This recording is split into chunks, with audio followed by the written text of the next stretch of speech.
Picture a Tuesday, not yours, one from about 50,000 years ago. No calendar told anyone it was Tuesday because there was no such thing as a work week to escape from. So what filled the hours? The honest answer surprises most people. Less than you'd think, and less than you do now. In the 1960s, anthropologist Richard Lee spent time with the hoansi people of the Kalahari and simply counted hours. What he found upended the assumption that early humans lived in constant grinding scarcity. Adults spent roughly 2 to 3 days a week gathering and hunting, somewhere around 15 to 20 hours total. That's it. The rest of the week wasn't leisure exactly, but it wasn't survival panic either. Similar patterns turned up later among the Hadza in Tanzania and other groups living close to how humans lived before agriculture. Different continents, different diets, same rough number. Compare that to the modern average, over 40 hours a week, not counting commuting, errands, or the mental residue of a job that follows you home. Somewhere in the last 10,000 years,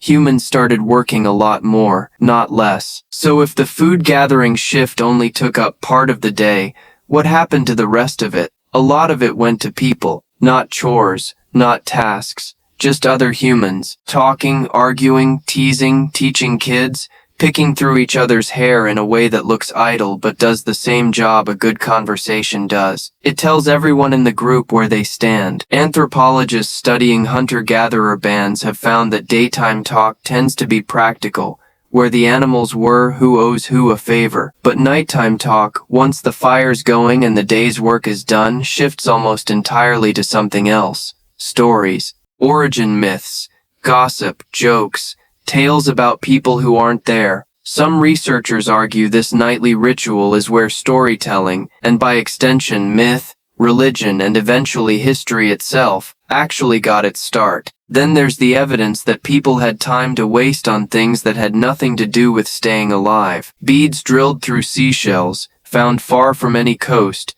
meaning someone carried them a long way just to wear them. Cave paintings that took real skill and real hours to produce, tucked deep in caves no one lived in, painted by firelight for reasons that still aren't fully understood. Bone flutes with evenly spaced finger holes, built by someone who understood music enough to tune an instrument. None of that buys you dinner. All of it says, there was time left over, and people spent it making things. Sleep looked different too. Before artificial light, plenty of historical and ethnographic evidence points to a split pattern.